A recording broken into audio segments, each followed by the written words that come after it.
professor, physician, epidemiologist. I am Dr. Sri Banerjee.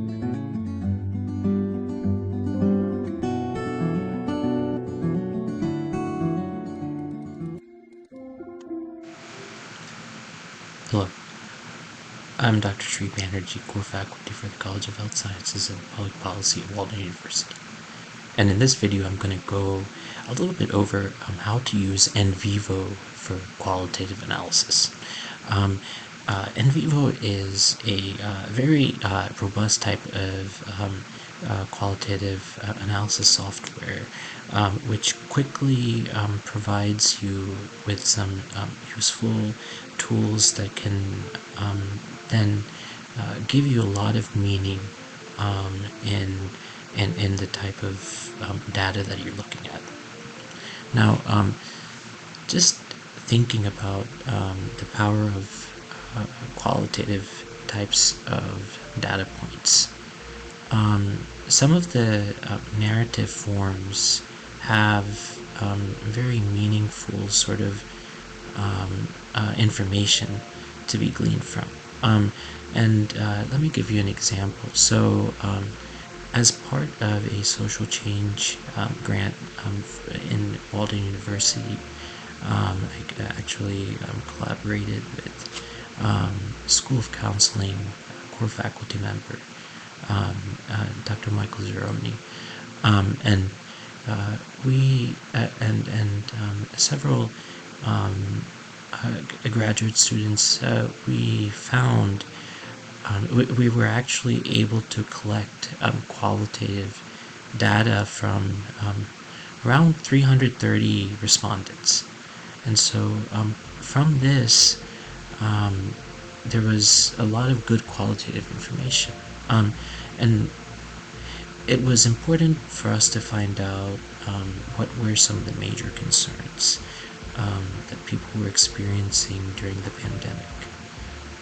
And so here's if you go down the menu, if you look on the left, you'll see all of these menu items. So quick access, you have these file items. You can go in and download files. So before I talk about the menu on the left, if you look at the import,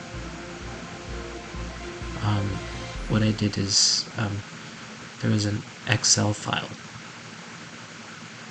So the Excel file was the one I imported from wherever it is located, so you import it.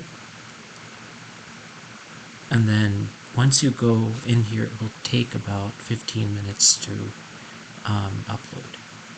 And then you can go through these menu items and see what applies. And I use node matrices.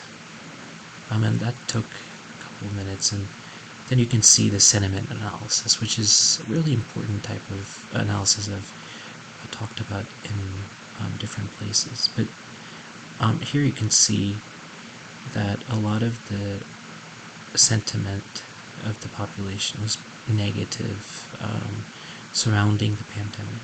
122 moderately negative and 48 very negative, versus very few positive or very positive.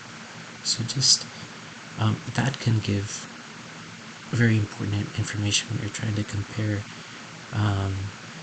potential types of narratives and you don't have that much time.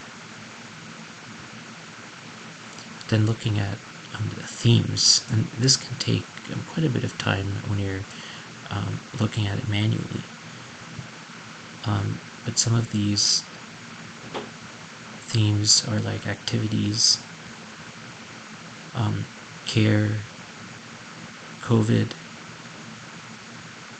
daily. So some of the major concerns, like with distancing, exercise, and then I started looking at these, and family was an important concern, food was an important concern, friends was an important concern, just overall health, interaction, job insecurity, even life. So many people at this point around the country, about 1 million people have lost their lives from COVID. So this has been a concern throughout the pandemic, and masking, and just thinking about the information coming out of media and the mental health.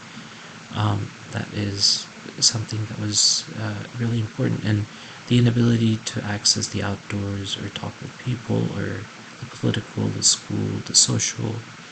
Um, so you can quickly see that a lot of these themes were, were provided. Um, Even social distancing, stress, time, um, vaccinations, vaccines. This was something that was uncertain. Um, and of course, job related work and mastering.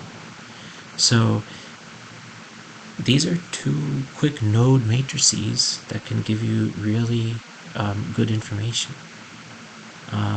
So I encourage you to look into that. Um, Otherwise, you can look into some of these options on the top,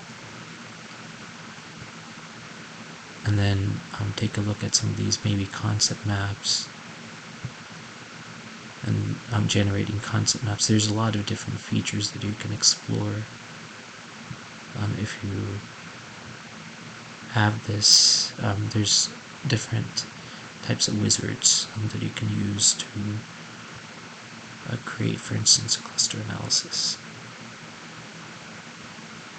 or then a comparison diagram.